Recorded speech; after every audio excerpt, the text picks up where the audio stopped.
absolutely promises in the Bhagavad Gita to every one of us. And Krishna is a real promise keeper. He's God himself, and he's promising such wonderful things as, number one, freeing us from our karma. And number two, he's promising that we'll be free of all miseries of life. And number three, he's promising that we'll be happy. And number four, he's promising that we'll be prosperous.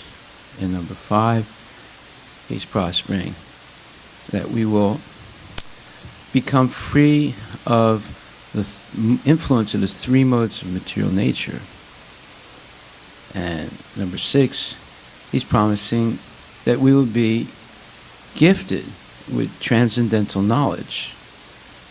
And number seven, he's promising that we will attain eternal life even in this life. In other words, we'll be completely free of all influences of the material world. And therefore, we attain a transcendental position like other devotees of his, such as Prahlad Maharaj and Arjuna himself and Narada Muni and Dhruva Maharaj and so forth. And lastly, number 8, he promised us that we'll attain liberation from the cycle of birth and death and go back to Godhead. So, I want to show you where he promises these things in the Bhagavad Gita, so you don't think I'm making up a story. There are many stories in this world, but we don't want to hear stories. We want to hear the truth about what our real destiny can be. And nobody other than Krishna can explain that truth to us. So first of all, Krishna says, Manmanabhava mad bhakto mad yajimam namaskuru mam ivaisisi satyante pratijani priyosime. He tells Arjuna, always think of me with your mind. And Manmanabhava mad bhakto, become my devotee. And madhyaji, worship me. Mad namaskuru, and offer all your homage and respect to me. And he says, if you do this, without fail, I promise you that you become my very dear friend. So he promises that if we do these 4 things, he becomes our very dear friend. Now, what's the value of having God as your very dear friend? You can't put a dollar sign to it. It's invaluable. Because if God is your friend, then you don't have anything to worry about anymore. In fact, there's a saying that the lamb that God protects, no one can kill. See? Or as they say in Hindi, Rake Krishna Mare Ki, Mare Krishna Rake Ki. That if God wants to kill you, no one can save you. And if God wants to save you, nobody can kill you.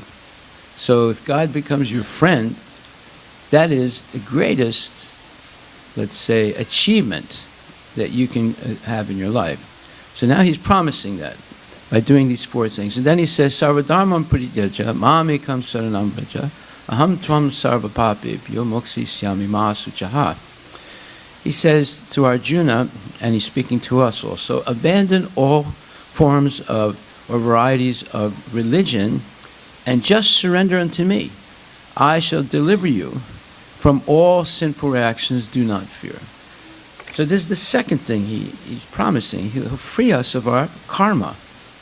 Now, again, this is an invaluable thing because we don't know what our karma is. We don't remember what we did in previous lives. So, and all of us have what's called a mixed bag of karma. Good things and bad things that are going to happen to us, but we don't know when. And therefore, if he promises to free us from karma, We have to understand what that means. That means that, first of all, one cannot begin even the life of devotional service without being free of their previous karma. And being free of our previous karma means that the anxiety of life goes away, because everyone is worried. Especially, let's say, a grandmother is always worried about the safety of her children and grandchildren.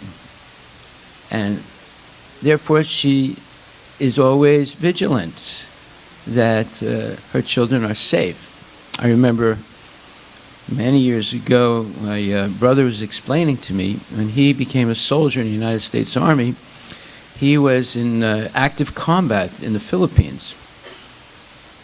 And he was just a young kid. He was only 18 years old.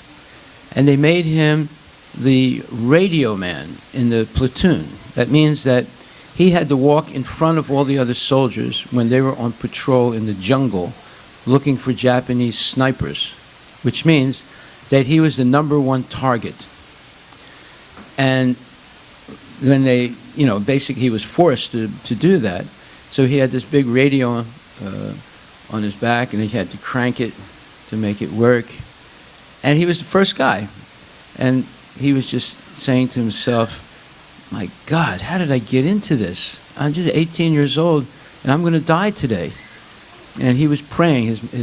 My mom gave him a cross of Jesus, and he was like somewhat holding on to it and praying to it. And then he heard a shot.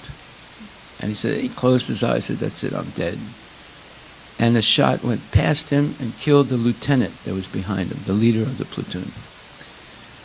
And, he just almost fainted, and especially, when he saw the lieutenant go down, the lieutenant was killed. And he talked about it the rest of his life. Not every day, but every once in a while he would talk about it. And then, somehow or other, he survived the war. And when he came back, my mother told him that she was going to church every day, praying for him, that he would come back safe and sound. So here you see that every moment in life there is danger.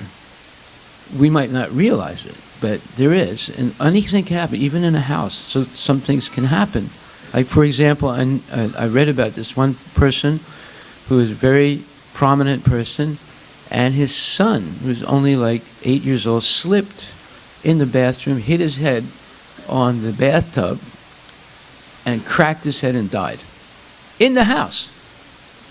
When no one else pushed him or anything like that. It just happened like that. So these are different types of karmas.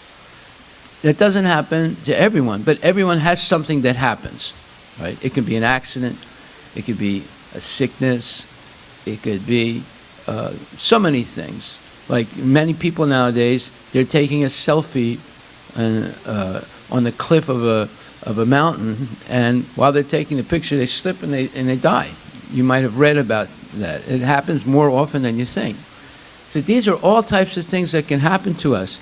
And Krishna promises that if we surrender unto him, he'll deliver us from all sinful reactions. And then he says, Ma Suchaha, you have nothing to fear, nothing to hesitate for, and nothing to doubt. He's promising.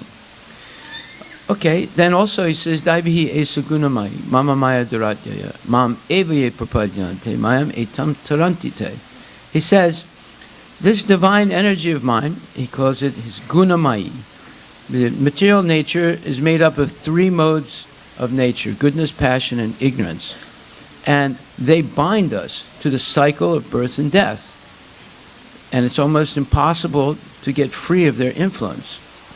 But he says that it's impossible to overcome the material nature made up of the 3 modes because it's divine. The material world is actually the spiritual energy of the Lord. It's considered an inferior spiritual energy because sometimes it's manifest, sometimes it's not manifest.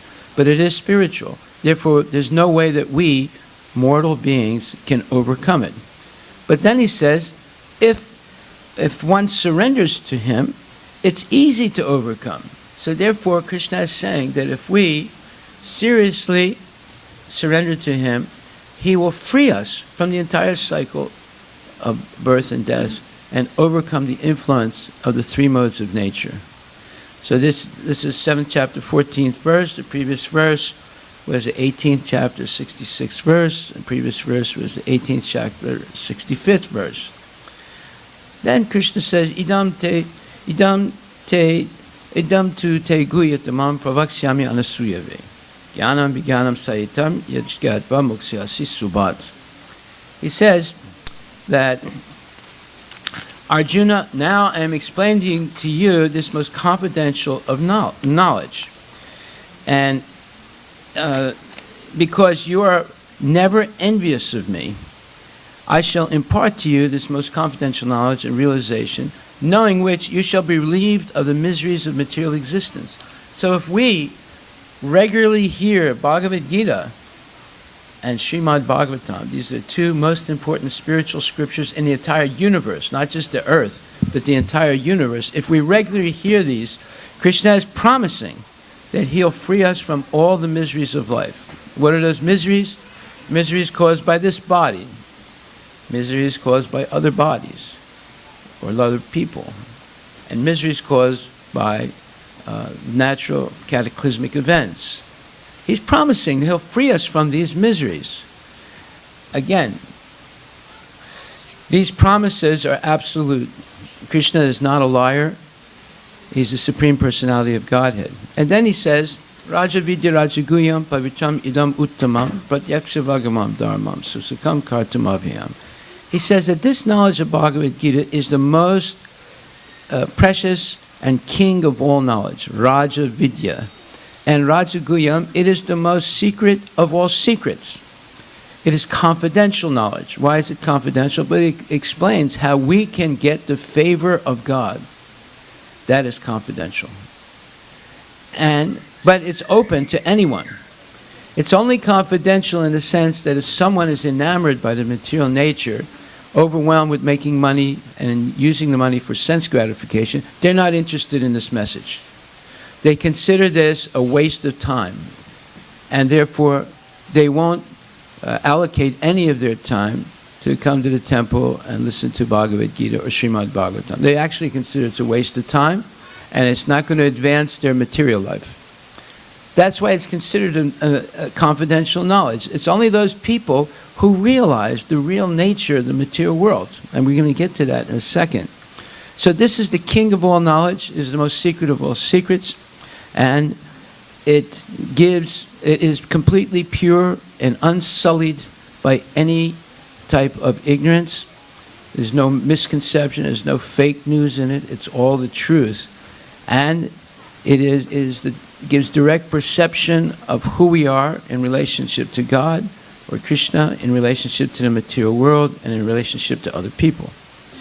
And therefore, he says, Susakam Kartamaviyam, it is happily performed, and it's eternal. So, nowhere else is there a book like Bhagavad Gita or Srimad Bhagavatam. These two books are the greatest books of knowledge and spirituality in the entire universe. And we're lucky to have them translated into our language, English, and translated as it is by His Divine Grace A.C. Bhaktivedanta Swami Prabhupada. And then Krishna says, Yat krosya dasnasya yat johosi dadasya yat tapasya sikonteya tat kurusva madarpanam.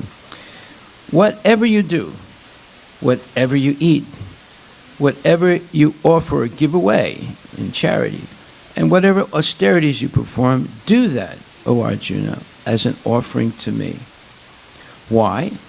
He explains in the next verse, Subha subha phaler evam moksyasi karma bandhanai. Sanyasya yoga yutakma vimukto mam upaisyasi. This is the 9th chapter, 27th and 28th verse of Bhagavad Gita. And he says, in this way, if you do this, whatever you offer, whatever you eat, whatever you do, whatever you perform as an austerity or a ritual or whatever, if you do this, you'll be freed from the bondage to work. That means from karma. And it's auspicious and inauspicious results, because karma is always mixed. We do some good things, we do some bad things. But both things condition us to take birth again in the material world. He's promising that he'll free us from this. With your mind fixed on me in this principle of renunciation, you will be liberated and come to me. So he's promising every one of us that if we practice Krishna consciousness in the ways that they're being described here, we will come back to him. We'll be free even in this world. He also promises that. It's not that we have to wait till we die that we can go back to the spiritual world. We actually experience spiritual reality in this world, even in the material body. And then Krishna says,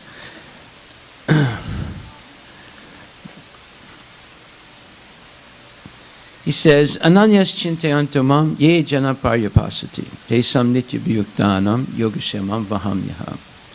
He says, those who always worship me with exclusive devotion, meditating on my transcendental form, to them I carry what they lack and I preserve what they have. So here Krishna is promising that whatever you do for him, whatever service you perform, and people come to this temple, and this temple, another name for it is Seva Ashram. It's a place where we perform seva, or service to the Lord. So whatever you do, that becomes a permanent asset that can never go away. That is, it's just like fire is absolute. Whoever sticks their hand in the fire, either purposely or by accident, the fire will burn. If a little kid accidentally or unknowingly sticks their hand in the fire doesn't say, oh, this is a little kid, they did it by accident, I won't burn them. No, the fire will burn. And in the same way, anyone, whether knowingly and unknowingly, they render service to Krishna, they get an eternal benefit that can never be taken away from them. That's why you can never be a loser in Krishna consciousness. You can only be a winner. Because yahabikrama nastosti pratijaya navidyate swalpam apiyasya dharmasya chayate mahato bhayad. Krishna says that there's never any loss or diminution in his path of devotion to him.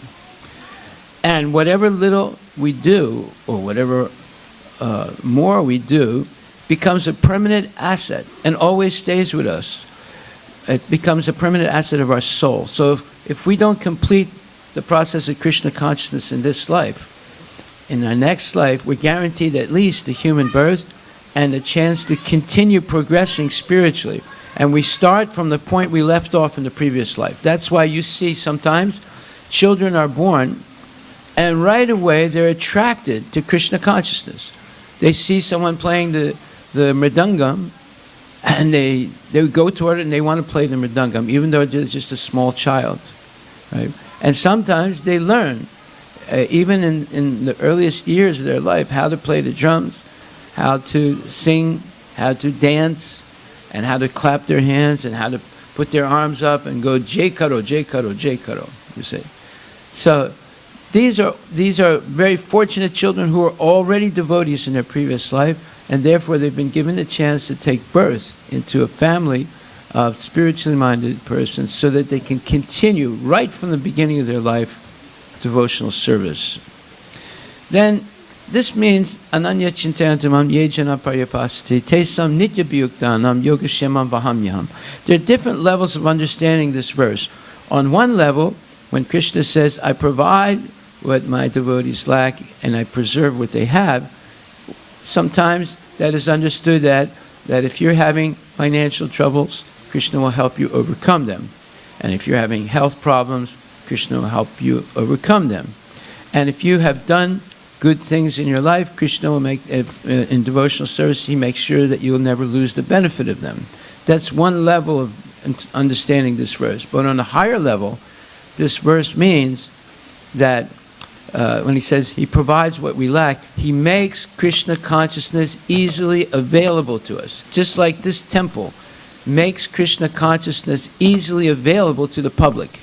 You come here, immediately you can see the transcendental form of the Supreme Personality of Godhead in the deity form, which is non-different than Krishna. And immediately you can hear about Bhagavad Gita, what we're speaking about now, all these promises that Krishna makes. And immediately you can taste Krishna's Mahaprasadam. And immediately you get a chance to offer service. It makes it easy. It's easily available to Krishna consciousness. You don't have to learn Sanskrit first. You don't have to do this austerity or that austerity. You don't have to read this book or that book. All you have to do is simply chant Hare Krishna and be a pure-hearted person and understand you have an eternal relationship with Krishna. That's why it's also said, in all religions, it looks like women are more pious than men. In many churches today, all around the world, most of the people that come on a regular basis are women. The husbands also come because the women grab them by the hair, you're coming to church today, so they go. But women are more naturally attracted to spiritual life. Why? Because traditionally, women feel more the heavy weight of material life, especially if they have to go through childbirth, where they see they could very easily die giving birth to a child. And carrying the child for 9 or 10 months, going through the childbirth, and then after that, feeding the child, changing the diaper, and taking care of the second child, the husband, and all these things, it's a heavy weight on the woman, and she sees how vulnerable she is. In fact, previously, many women would die during childbirth. There are many complications that can happen. It even happens today, but it's a little bit less because there's a lot of medical help for women who are experiencing carrying a child and then giving birth to the child. So women are more attuned to protecting the child. They know that just taking your eyes off your child, especially when they're very young, could cause a disaster. In fact, right here in Washington State, not so many years ago, only maybe 2 years ago, a woman took her child to a playground that was near, I think it was the Skagit River in Mount Vernon, and she took her eyes off the child for a minute because she was talking to the friend, and during that time the child walked over, fell into the river and drowned. She just took her eyes off the child for a minute. You see, that's how vulnerable we are at any moment for a tragedy. Women realize this more than men because they have to take care of the children and they have to be very careful in the house and outside of the house. Okay, so Krishna is promising that he provides what we lack and preserves what we have. So he makes Krishna consciousness, is the higher understanding of it, is it makes Krishna consciousness easy and preserve what we have. He promises to protect us, to protect the devotee, so the devotee will not leave Krishna consciousness due to weakness or due to inappropriate association, etc. He will do everything to protect the devotees so they continue on the path of devotional service. Now this is explained also in the Srimad Bhagavatam, where it says, Shinvata swakata Krishna punya shravana kirtana hridyantak sto badrani vidunati sruhit sutam. Krishna says in this verse, he doesn't say, his devotee Sukadeva Goswami says, to hear about Krishna from Vedic literatures or to hear from him directly through the Bhagavad Gita is itself righteous activity. And for one who hears about Krishna, Lord Krishna, who's dwelling in everyone's heart, acts as a best-wishing friend and purifies the devotee who constantly engages in hearing of him. In this way, a devotee naturally develops his dormant transcendental knowledge. As he hears more about Krishna from the Bhagavatam and from the devotees, he becomes fixed in devotional service to the Lord. So here we see that when we take an interest in hearing about Krishna on a regular basis, he takes an interest in us. He becomes our friend. He helps us purify our heart of lust, anger, greed, and all these negative things that force us to make mistakes, to ruin relationships, to get in trouble. And therefore, this hearing about Krishna, just like, for example, if a politician hears that some people love him and always speak positively of him and never criticize him and are always praying for him, etc., he becomes very happy, right? If you hear some people are always talking nicely about you, saying good things about you, glorifying you, saying what a wonderful person you are, would you get happy or unhappy? What do you think, Prabhu? You'd be happy, right? Well, now we understand something about God. Because if you analyze yourself, you can understand many things about God. Why? Because we are made in the image of God. We are all the children of God. And this whole world is what you would call a perverted reflection of the spiritual world. In other words, everything you see here exists in a spiritual world, but in a pure form. And in this world, it's in a perverted form. It's just like if you go into the ghost house in a amusement park, and there's one big room that has many mirrors in it. And when you look into the mirrors, you see grotesque enlargements or belittlement of yourself. Right? Have you ever been in the house of mirrors in an amusement park? Have you been? Yes? There are many mirrors, right? And you look at yourself, all of a sudden your head is much bigger than you think it is, right? So this house of mirrors and house of horrors actually is the material world. And actually we end up doing grotesque things due to misconceptions of life. So Krishna promises to purify our images of ourselves. And just like you have people who do a lot of plastic surgery, just like movie stars and rock stars, they like plastic surgery. In the beginning, it makes them look nicer. But the more and more they do it, the more and more grotesque they look, you see. So there's one woman, I think they call her the Lion Woman. She did so much plastic surgery on her face that she looks like a monster. I don't know if you've seen her picture on you have, Prabhu? Yeah, you're an internet troller, yeah. That's all right, that's all right. So that's what happens, see? If you cannot play with nature too much, because you play around and try and make nature better, you end up with something grotesque. Okay, so here Krishna is saying that one can attain righteous and lasting peace. And therefore, he says, declare it boldly, my dear devotee, declare boldly, Arjuna, that my devotee never perishes. He says, Shripam bhavati dharmatma, sachvach santim negachyati, konteha pratijani, hiname bhakta pranasyati. 9th chapter, 31st verse, where he says that a devotee quickly becomes righteous and attains lasting peace.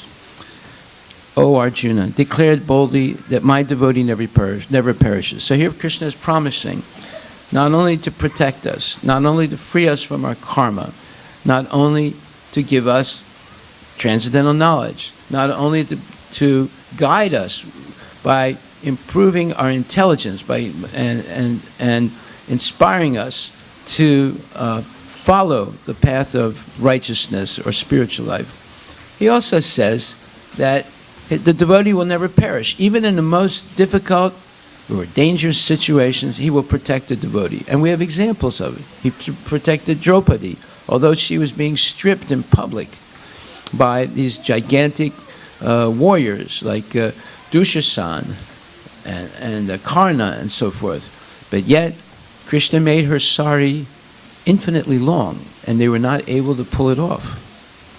They just kept pulling more and more yards of sari, and eventually they got tired. And then there's Kunti Devi, and then there are the Pandavas, and there's so many persons in the past, Prahlad Maharaj and Dhruva Maharaj. They were all protected by the Lord. So he's promising this if we sincerely surrender unto him. And then he says, Mam hi partha vipasritya yepisu papayonaha striya vaisas tata sudras tepiyanti param gatim. He promises that everyone, even the persons who are considered the lowest amongst men, they can all attain perfection in this life by coming in contact with the genuine devotees and taking counsel from them.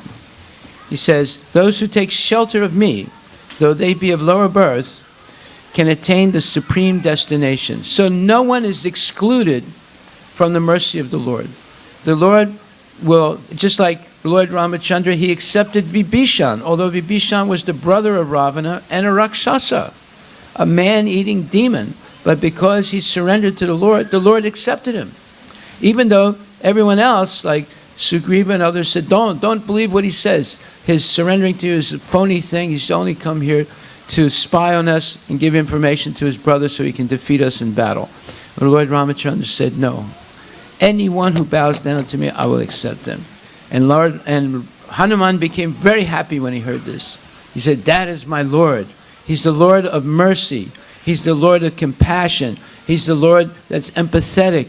He's the Lord that is genuinely an ocean of nectar and mercy.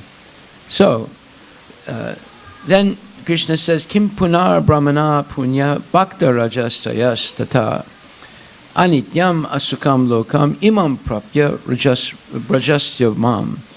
In the 9th chapter, 33rd verse of Bhagavad Gita, he says, how much more so of the righteous brahmanas, the devotees, and saintly kings. In other words, he's saying that he will help even the lowest persons, the most sinful persons, to become perfect or free of the influence of the modes of material nature, lust, anger, greed, all these things, if they surrender unto him and take up the path of Krishna consciousness. But he says, how much more so righteous brahmanas and devotees and saintly kings. Therefore, having come to this temporary, miserable world, engage in loving service unto me. So, he describes this material world, his creation. The spiritual world is not created, it's eternal. The material world is created at one time, and it's also annihilated, and this repetition of that creation and annihilation continually. He describes it as anityam asukam lokam, a temporary place of misery. That's the real definition of the material world. It sounds negative. Yes, because it is negative. Just read the newspaper if you don't believe me. And just find out. Like, for example, my mother, and she was, in her 90s, and I was taking care of her for about 5 years because she was an invalid. And one day she told me, she said, this growing old, it's worth nothing. It's a worthless thing. And she said, I have seen every one of my dearest relatives and friends die, one after the other. It's as if they're being slaughtered, but slowly, one at a time. And I'm so unfortunate that I have to witness this. Because at a certain point, you're ending up going to funerals, one after the other. Family members, neighbors, loved ones, and so forth. And she said, it's a terrible thing. It's too much for my heart to bear. Well, that is the nature of the material world. But that's a negative thing. The positive thing is that there is possibility of salvation for everyone. It's simply we have to become realistic about what is our destiny. And with that in mind, I'm going to read something now that's very interesting. It is a letter written by Steve Jobs. Where did I put that?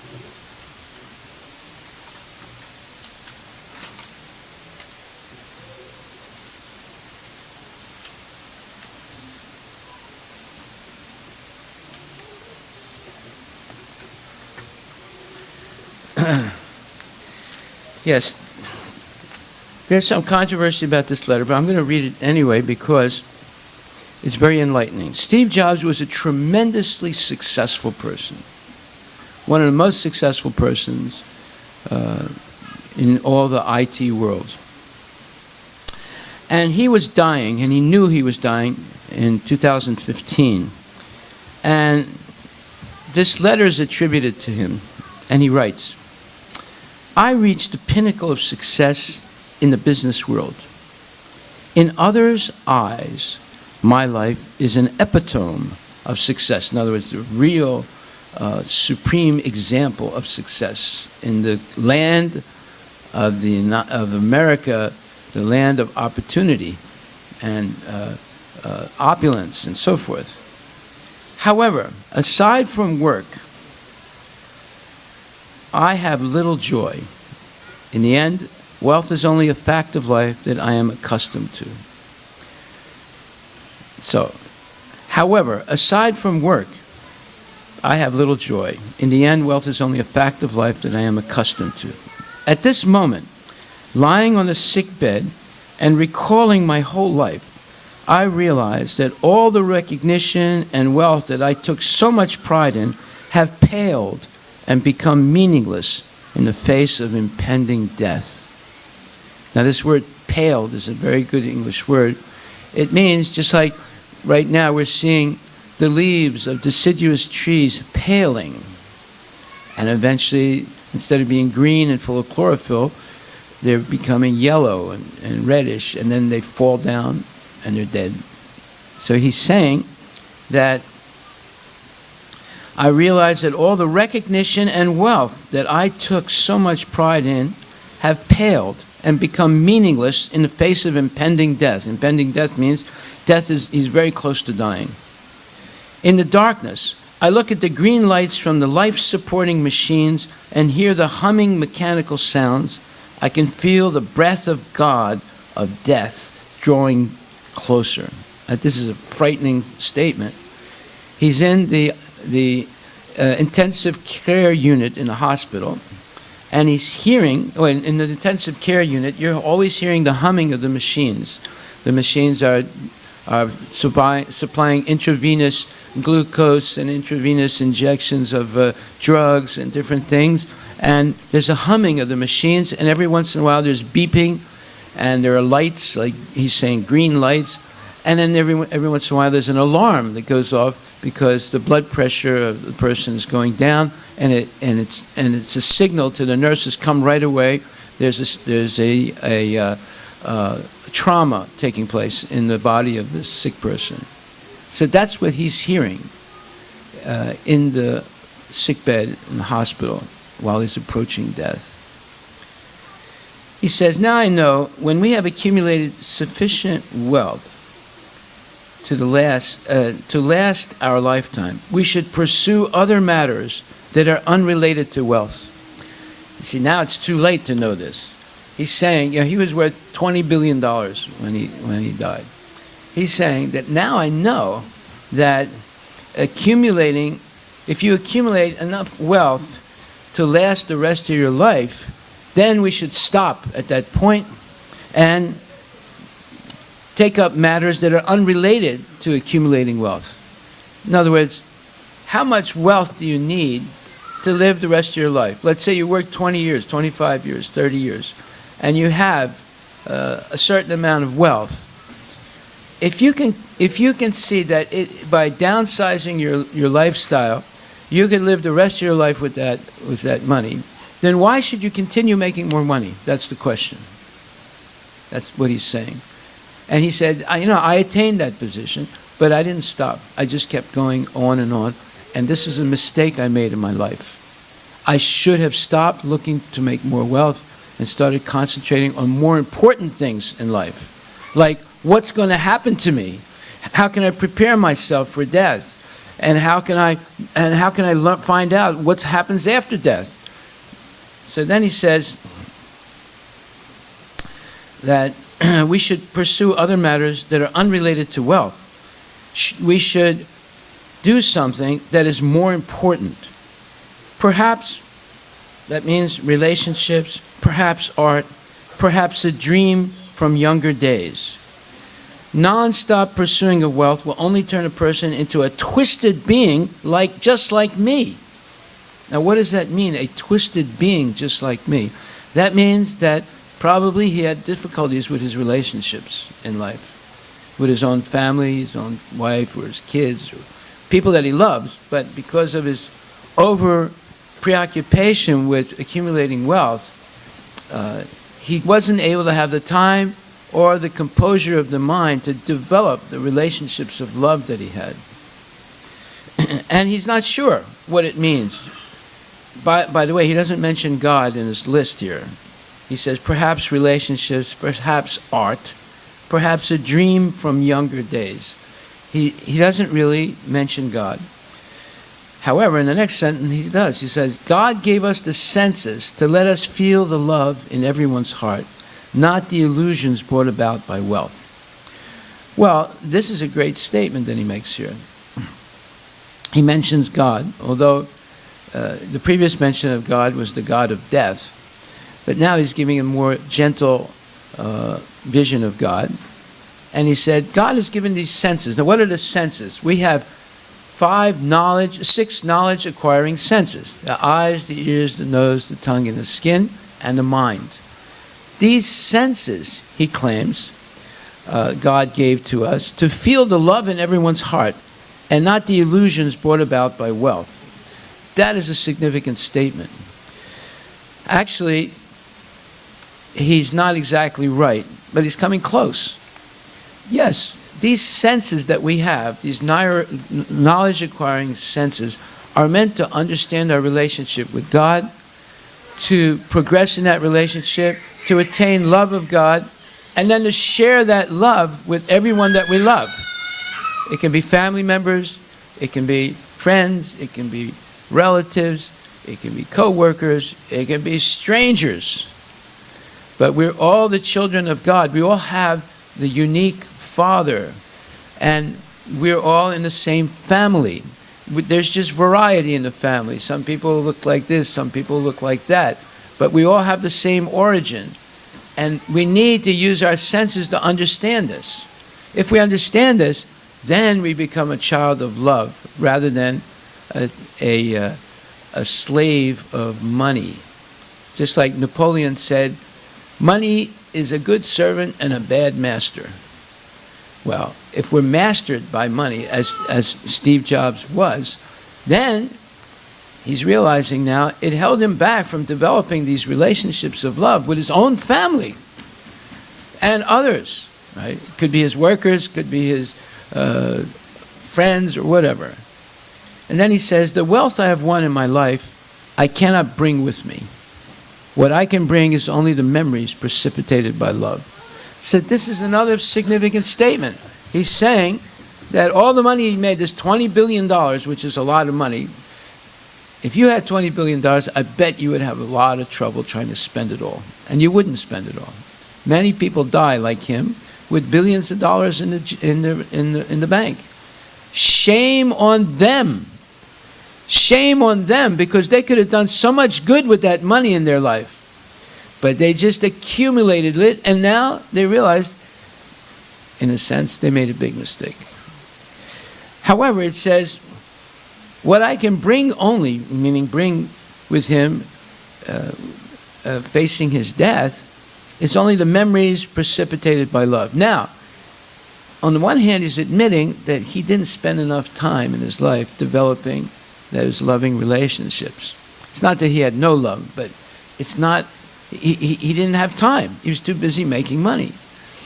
And now, the only thing that matters to him that he wants to take with him is those memories, those few endearing memories where there was genuine love in his life. It could have been with his stepmother, it could have been with his wife and children, it could have been with some dear friends. But those are what you would call very rare moments. Very rare moments. But those moments of endearing love are what define a person. Just like moments of horror also define a person. So I know my mother, who witnessed and went through miraculously went through without dying, massacre. And she saw all her family massacred. And the only reason she survived was because she was a little girl. She was only 4 or 5 years old. But she can still remember it. That defined her the rest of her life. She couldn't get that out of her mind. And it created a great sadness in her heart her whole life. And this can happen. You don't have to witness a massacre. There are many different things that can happen to people that are horrible, and it defines who they are. And the only way to overcome that is having moments of love, genuine love and compassion, and meeting people who are genuinely good. And those can define us also. So then he says, that's the true riches which will follow you. Those memories precipitated by love. That's the true riches which will follow you, accompany you, giving you strength and light to go on. Love can travel 1,000 miles. Life has no limit. Go where you want to go. Reach the heights you want to reach. It is all in your heart and in your hands. What is the most expensive bed in the world? The sick bed. You can employ someone to drive a car for you. You can make money, or you can employ someone to make money for you. But he was a CEO, so he exploited all his workers. That's why he became so rich. But you cannot have someone bear the sickness for you. In other words, he's saying, I can't pay someone to come and take my position in the sick bed and die, and I take their position. They might be a poor guy who's struggling just to make ends meet, but I would, right now, I would change positions with that person if they would agree to take my sickness and die in my place. But no one is going to do that, he's saying. I can't pay anyone enough money to come and die here for me, and I take over their position, even if they're poor and they're struggling. I would change positions with them. That's what he's saying. He says, material things lost can be found, but there's one thing that can never be found when it is lost. That's life. When a person goes into the operating room, he will realize there is one book that has yet that he has to read. The book of healthy life. Well, here, Steve Jobs made a mistake. He's saying that when you go into the operating room, there's one book that you forgot to read. That is how to have a healthy life. Because life is something that is more precious than anything else. In other words, real wealth is health. Right? However, he's made a mistake.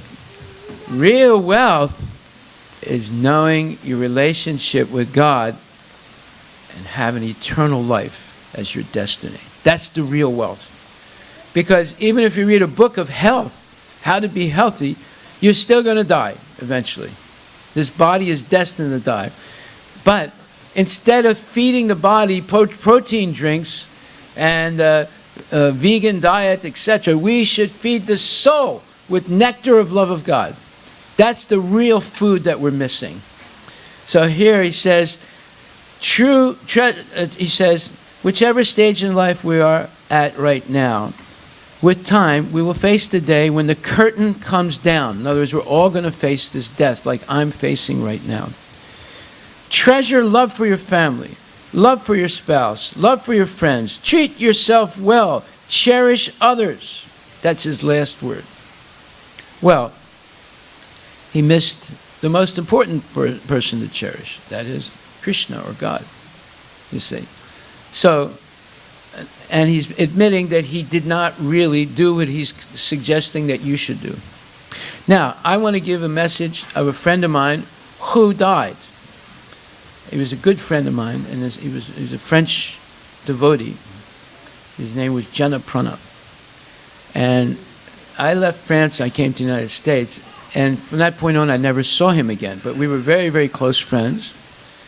And then he died of cancer, and he was relatively young. And we had a mutual friend, and he called that friend, and he said, I want you to give Harivilas a message. He said, you and my dear friend Harivilas, both of you are blinded. But I'm not blind right now because I know I'm going to die very soon. So I can see things much clearer than you can. He said, tell Harivilas that the most important thing in life is chanting the holy names of God. Hare Krishna, Krishna Krishna, Hare Hare. Hare Rama, Rama Rama.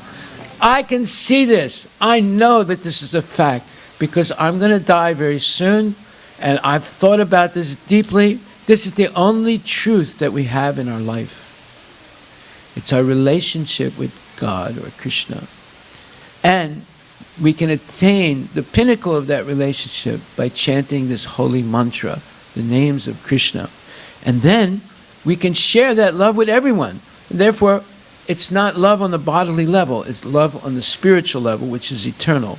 He said, tell him this, tell him he must never stop chanting the Hare Krishna Maha Mantra. And that was his last message. So, that message is even stronger and more meaningful than Steve Jobs' message. Although Steve Jobs has touched on some important points, but he's missed the most important. That is our relationship with God, because no one else can free us from the cycle of birth and death. That, my friends, is promised to us by Krishna. And we should take his promise very seriously. So thank you very much. Hare Krishna. Shrimad Bhagavatam, Bhagavad Gita and Bhagavatam ki jai. Srila Prabhupada ki jai. Are there any questions anyone would like to ask?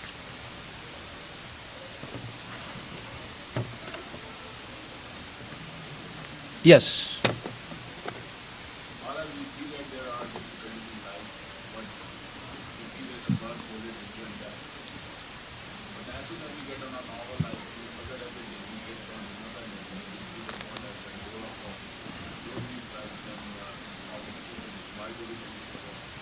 Okay, this is a very good question. He's saying that we see there is birth, death, old age, and disease in life. But yet, we get caught up in life, in work, in achieving material goals, etc., and we forget about it. We forget about that we're so prone to this birth, death, old age, and disease. Why is this? Well, it's called ahankara, the false ego. Just like if someone insults you, where are you hurting? Like if you have a toothache, you can point to it. If someone insults you, what is hurting? Huh? Not the ego, the false ego. What is the false ego? It's all the false assumptions that you make about yourself and life. Right? All based on bodily identification. So one time in France, I had a client and a friend. He was a Turkish gentleman. He was a nice man. He had a health food store, and I would deliver him my products, and we were friends. So one time he had a friend of his visiting from Turkey. Now I'm from an Armenian background, and the Armenians, like I explained about my mother, they were massacred by Turks. Anyway, his friend came, and we were talking, and my friend introduced me to his friend from Turkey, and he mentioned that I was Armenian. And then his friend looked at him and said, Dushman. You know, now, he didn't know that I understand Turkish, so he said, oh, he's an enemy. And I looked at him, I said, why did you say that? He said, you don't even know me. And I'm a friend of your friend. Your friend is also Turkish. We're friends. And we speak gently to each other. We do business with each other. And we consider each other friends. Why you immediately said that I am Dushman, your the enemy? You see, these are false assumptions that people make. And it's all based on the body. Does that mean that every Armenian is the enemy of every Turk? Or every Turk is the enemy of an Armenian? No. I mean, people are people. And my father once told me, it's not a question of race or ethnicity. It's a question of class. Either a person is first class or they're lower class. Low class people are in every race, every ethnicity. And good class people or high class people are in every race and every ethnicity. So it's not a question of race, it's not a question of ethnicity, it's a question of the qualities of the person. Well, this was Martin Luther King's statement also, that you should not judge a person by the color of the skin, but by their qualities of goodness or whatever. So this is something that is called the false ego, these false assumptions that we make. And because of the false ego, we go on a false path in life. We don't realize what is our real origin and what should be the real goal of our life. So you should ask yourself, what is my goal in life? Do I want to be like Steve Jobs, make a lot of money, and at the end of life realize I didn't spend enough time with my family? I didn't spend enough time experiencing those moments of love. And I didn't even think about God seriously. Right? So we have to ask ourselves that question.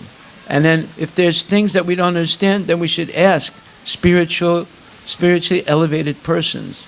Just like you're asking a question right now, and I'm answering your question. It's the false ego, the false assumptions that we make, that I'll be happy by making more money. Actually, I'll be happy by advancing in my relationship with God and sharing that with others. That's the real nature of happiness. Because whenever you seek something material that is temporary, you will suffer. If you seek something that's permanent and eternal, you'll become happy because you can never lose it. But anything material, you can lose it on a split second. Hare Krishna. Okay, thank you for that question. Srila Prabhupada ki jai.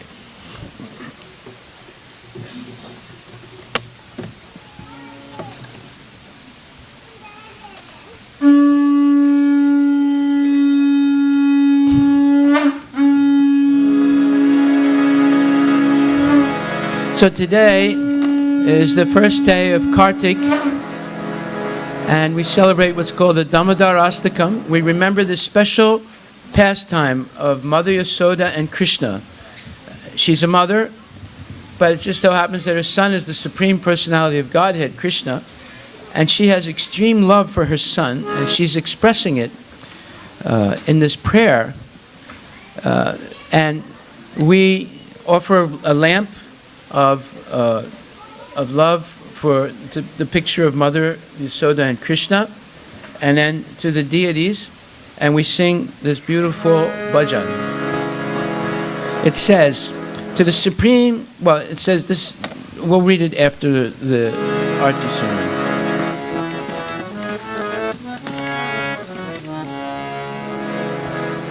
Namamishwaram Sachidananda Rupam Lasat Kundalam Gokule Bhajamanam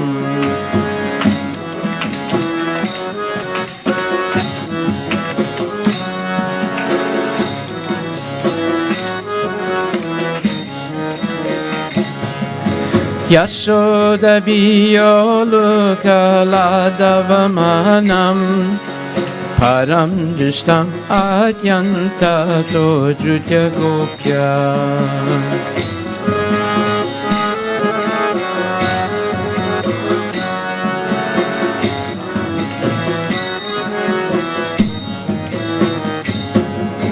Hare Krishna, Hare Krishna, Krishna Krishna, Hare Hare, Hare Rama, Hare Rama, Rama Rama, Hare Hare, Hare Krishna, Hare Krishna, Krishna Krishna, Hare Hare, Hare Rama, Hare Rama, Rama Rama, Hare Hare, Rudam Tamul Nitya yugmam rijaltam karambuja yugmena satankanetram.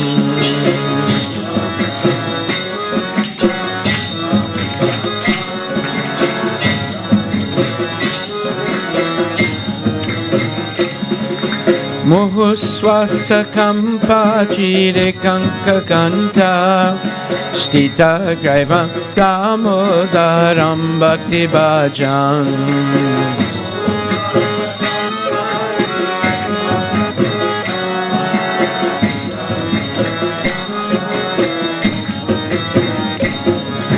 Hare Krishna, Hare Krishna, Krishna Krishna, Hare Hare, Hare Rama, Hare Rama, Rama Rama, Hare Hare.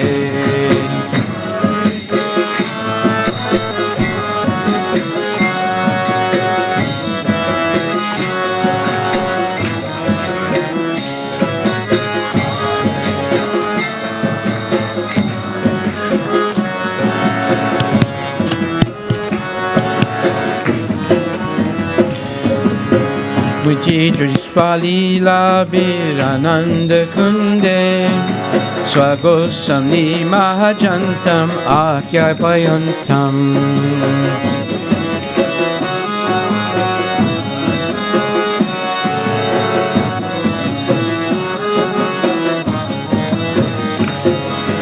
Tadiyesita Gesu Bhaktachitatvam Punak Prematahastam Sata Pitivande.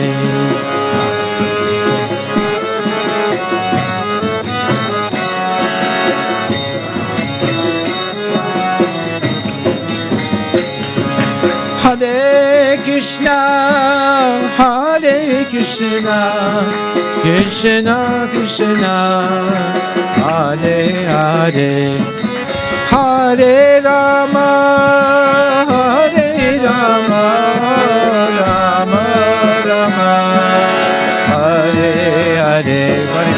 Hare Krishna, Hare Krishna, Krishna Krishna, Hare Hare, Hare Rama, Hare Rama, Rama Rama, Hare Hare.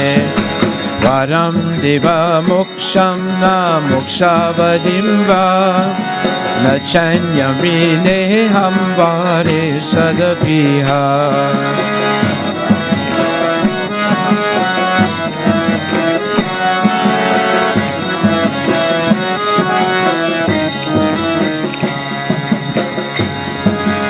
Idam Teva Punata Gopala Balam Sadame Manavyarastam Kimanyay.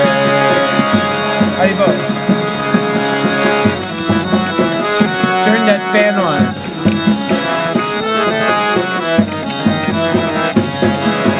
Hare Krishna, Hare Krishna, Krishna Krishna, Hare Hare, Hare Rama, Hare Rama, Rama Rama, Hare Hare.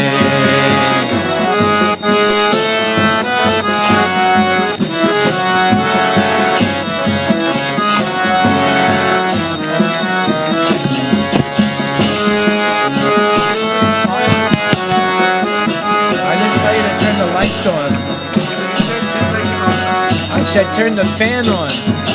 Hare Krishna, Hare Krishna, Krishna Krishna, Hare Hare, Hare Rama, Hare Rama, Rama Rama, Hare Hare.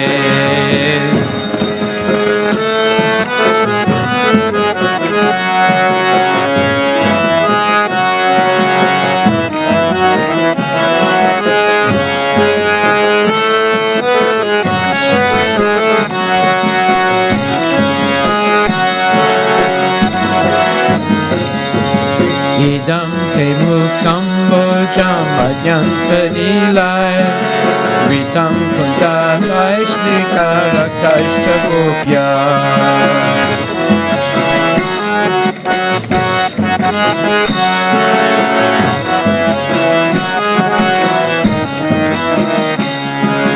Muhoshchumbitam bimbaraktadaramne Manasavirastam malam lakshalabhay.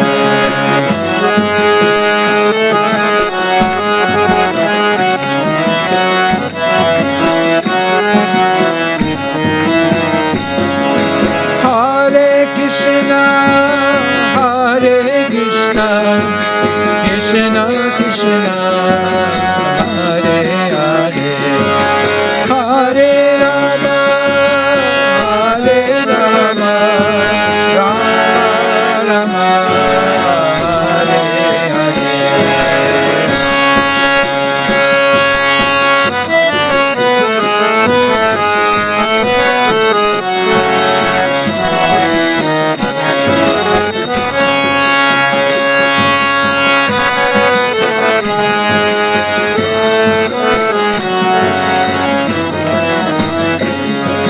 Namo Deva Damodarananta Vishnu Prasida Prabhu Dukkha Jalabdi Magnam.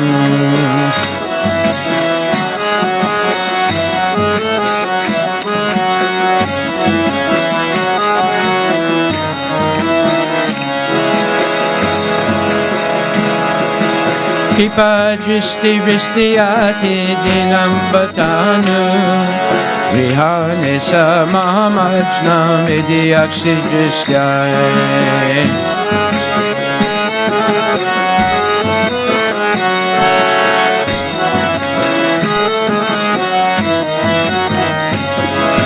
Hare Krishna, Hare Krishna, Krishna Krishna, Hare Hare, Hare Rama, Hare Rama, Rama Rama, Hare Hare, Hare Krishna, Hare Krishna, Krishna Krishna, Hare Hare, Hare Rama, Hare Rama, Rama Rama, Hare Hare. Kuvera Atmajo Badamudhyaiva Yaga Tvaya Mochito Bhakti Bhajo Kritocha.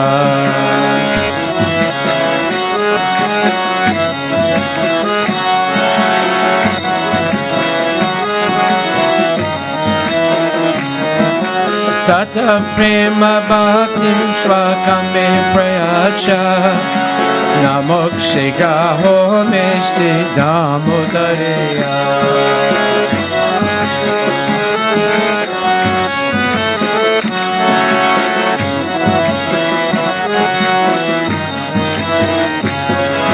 Hare Krishna, Hare Krishna, Krishna Krishna, Hare Hare, Hare Rama, Hare Rama, Rama Rama, Hare Hare.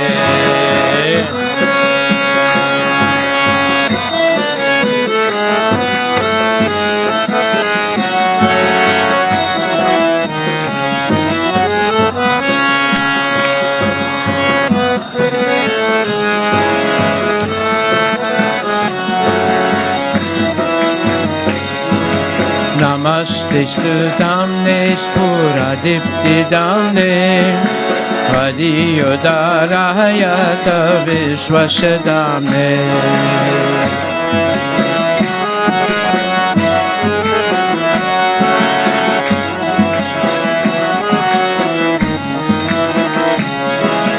Namo Radhikaya Tvadiya Priyaya Namo Nanta Lilaya Devaya Tubhyam.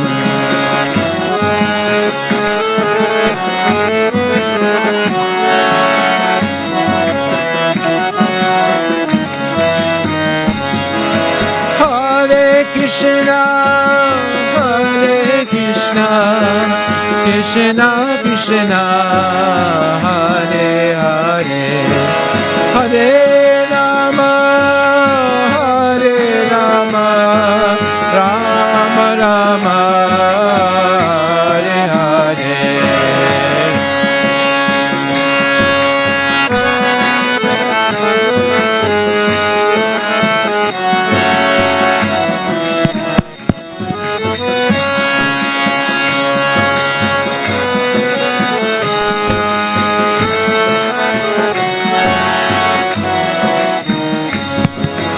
Hare Krishna, Hare Krishna, Krishna Krishna, Hare Hare, Hare Rama, Hare Rama, Rama Rama, Hare Hare, Hare Krishna, Hare Krishna, Krishna Krishna, Hare Hare, Hare Rama, Hare Rama, Rama Rama, Hare Hare, Hare Krishna, Hare Krishna, Krishna Krishna, Hare Hare, Hare Rama, Hare Rama, Rama Rama, Hare Hare, Hare Krishna, Hare Krishna, Krishna Krishna, Hare Hare, Hare Rama, Hare Rama, Rama Rama, Hare Hare, Hare Krishna, Hare Krishna, Krishna Krishna, Hare Hare, Hare Rama, Hare Rama, Rama Rama, Hare Hare, Hare Krishna, Hare Krishna, Krishna Krishna, Hare Hare, Hare Rama, Hare Rama, Rama Rama, Hare Hare, Hare Krishna, Hare Krishna, Krishna Krishna, Hare Hare, Hare Rama, Hare Rama, Rama Rama, Hare Hare, Hare Krishna, Hare Krishna, Krishna Krishna, Hare Hare, Hare Rama, Hare Rama, Rama Rama, Hare Hare, Hare Krishna, Hare Krishna, Krishna Krishna, Hare Hare, Hare Rama, Hare Rama, Rama Rama, Hare Hare, Hare Krishna, Hare Krishna, Krishna Krishna, Hare Hare, Hare Rama, Hare Rama, Rama Rama, Hare Hare, Hare Krishna, Hare Krishna, Krishna Krishna, Hare Hare, Hare Rama, Hare Rama, Rama Rama, Hare Hare, Hare Krishna, Hare Krishna, Krishna Krishna, Hare Hare, Hare Rama, Hare Rama, Rama Rama, Hare Hare, Hare Krishna, Hare Krishna, Krishna Krishna, Hare Hare, Hare Rama, Hare Rama, Rama Rama, Hare. Hare Krishna, Krishna Krishna, Hare Hare, Hare Rama, Rama Rama, Hare Hare. Hare Krishna, Krishna Krishna, Hare Hare, Hare Rama, Rama Rama Rama, Hare Hare. Hare Krishna,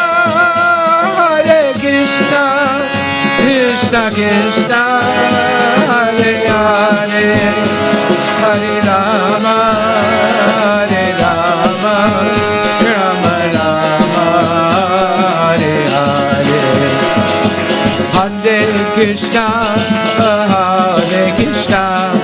Krishna Krishna, Hare Hare, Hare Rama, Rama Rama Rama, Hare Hare. Hare Krishna, Krishna Krishna, Hare Hare, Hare Rama, Rama Rama Rama, Hare Hare. Hare Krishna, Krishna Krishna, Hare Hare, Hare Rama, Rama Rama Rama, Hare Hare. Hare Krishna, Krishna Krishna, Hare Hare, Hare Rama, Rama Rama Rama, Hare Hare. Hari Bol, Hari Bol, Gora Hari Bol, Nitai Gora Hari Bol, Nitai Gora.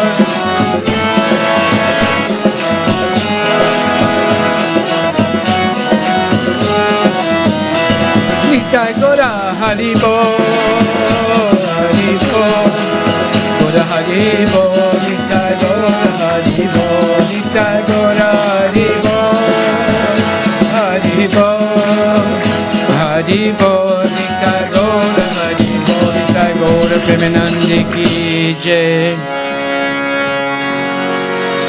Namaste Narasimhaya,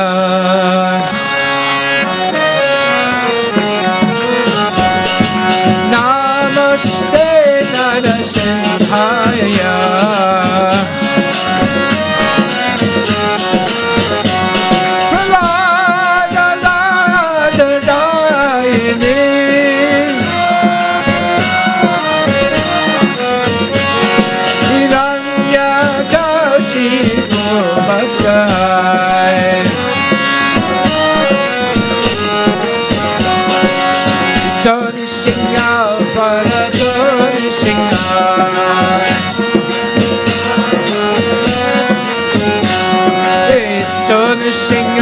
Parador Singha,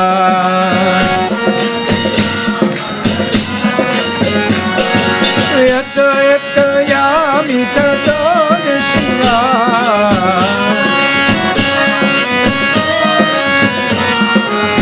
Yato Yato Yami Tador Singha,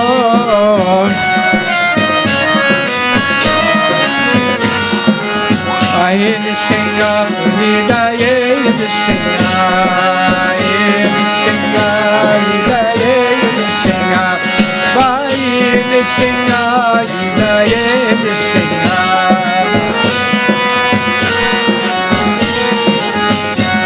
Narashinamade, Saranam Brahmade, Narashinamade, Saranam Brahmade, Savadara Kamalabare Nagam, Adita Singha, Dalita Hiranya Kashipu, Naruvega, Kesavadita, Narari Upa Jai Jai.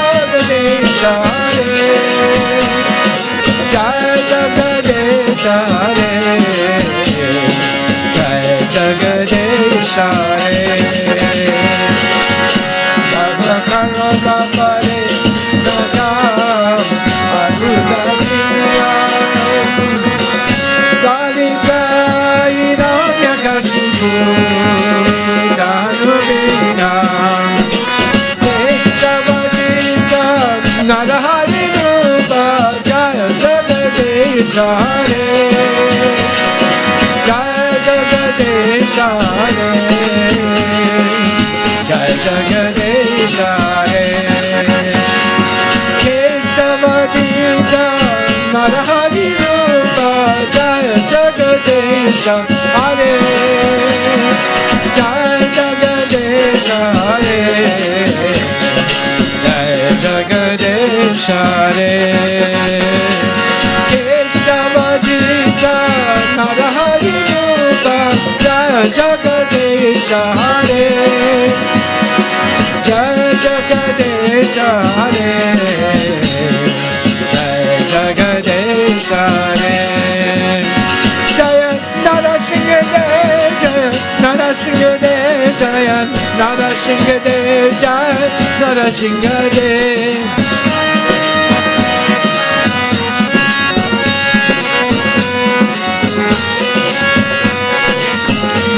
Haribo, Haribo, Gora Haribo, Nitai Gora Haribo, Nitai Gora Haribo, Haribo, Gora Haribo, Nitai Gora Haribo, Nitai Gora Premanandi ki jai, Nrsimhadev Bhagavan ki jai, Damodar Astakam ki jai, Gaur Premanandi Haribo.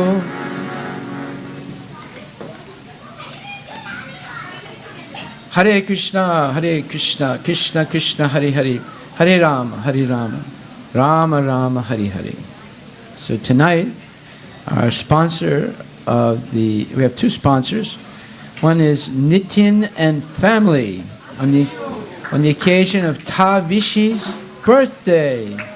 So if Tavishi is here, please come forward. Tavishi Devi. Tavishi has a beautiful flower in her hair. It's so cute. Hare Krishna, Tavishi. Haribo, Haribo, Haribo. How old is Tavishi tonight? 4 years old. Hare Krishna. So, and do we have a cake for her? Yeah. We do have a cake, okay. So we'll have to get that in a minute. Yeah. So you just wait a second. Yeah. And we wish Tavishi many more happy birthdays. She's a very cute, wonderful young Vaishnavi, Haribo. And we also have Vijay and Supriya on Sankar's first birthday. So Vijay and Supriya, are they here? Please come forward. Yes. Where's Sankar? Haribo. Haribo Sankar Prabhu. Hare Krishna. This is his first birthday. Haribo. Haribo, Haribo. So we will have our birthday cake in a second. Is it ready? So we should get the help, get the table and the birthday cake. And we'll do that in 1 second. We'll just get the cake ready. And we have upcoming events. This is the month of Kartik Damodar month, where we remember this special relationship of Mother Yasoda and Krishna.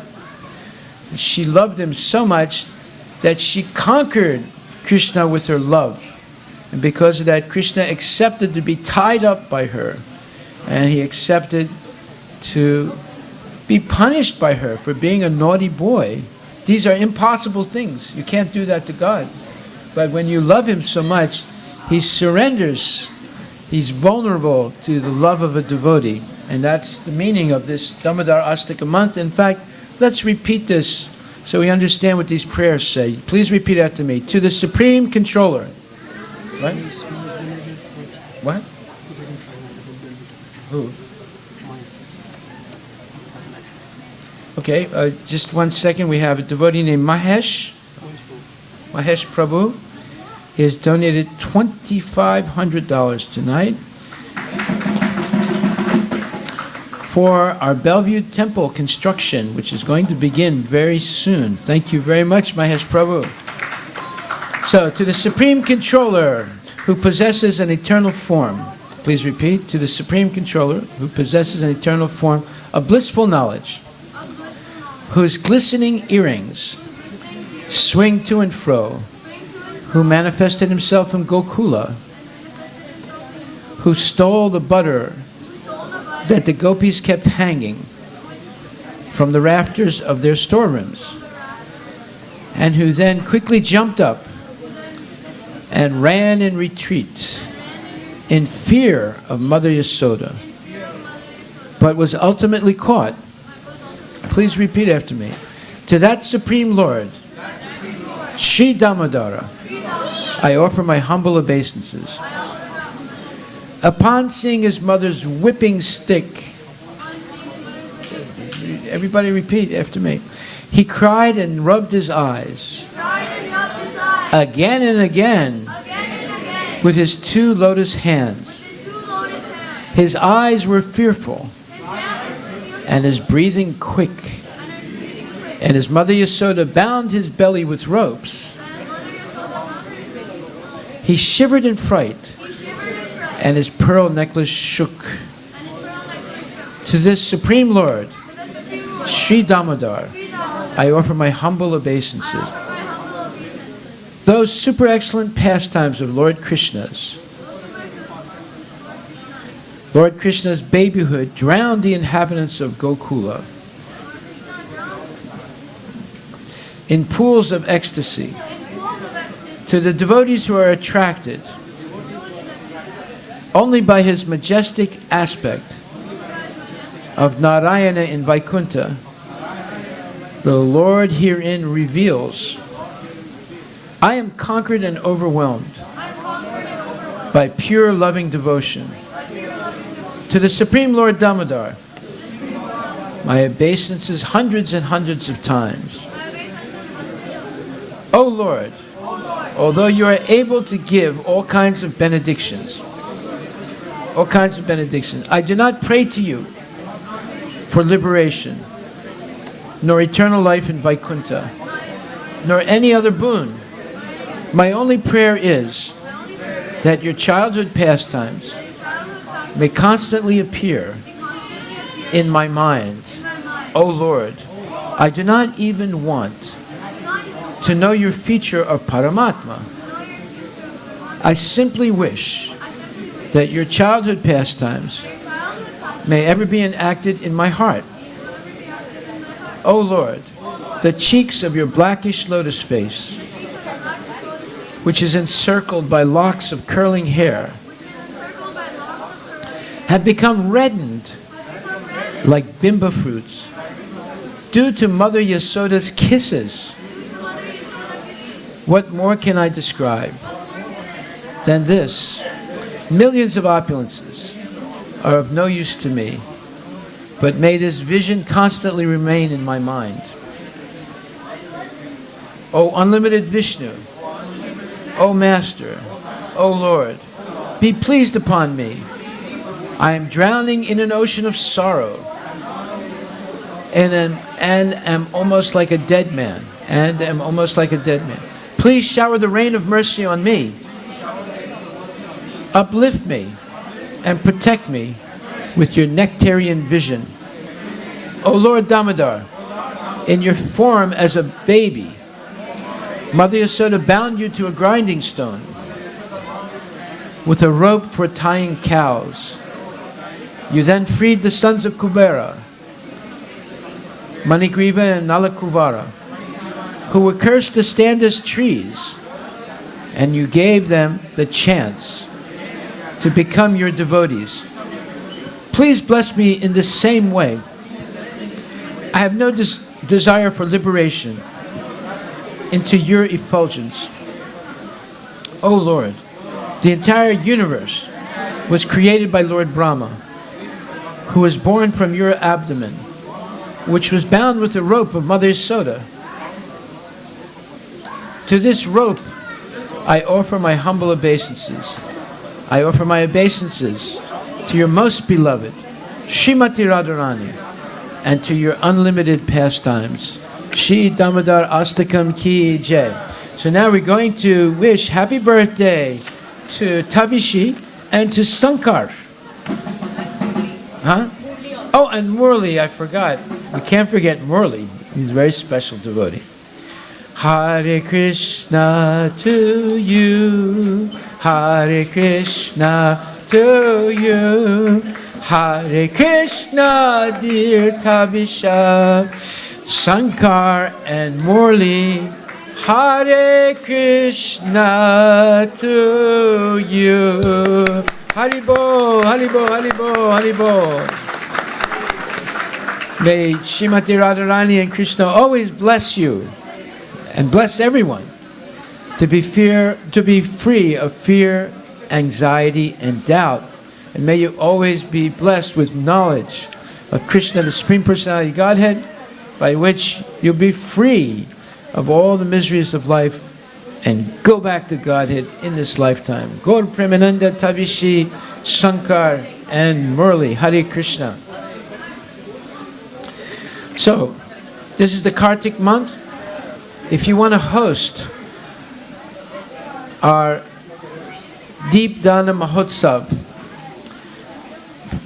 during the days of October 13th to November 11th, please contact Namavrata. We can come to your home and bring the joy of worshiping Damodar Astakam in your home with Kirtan and Krishna Katha and Holy Prasad.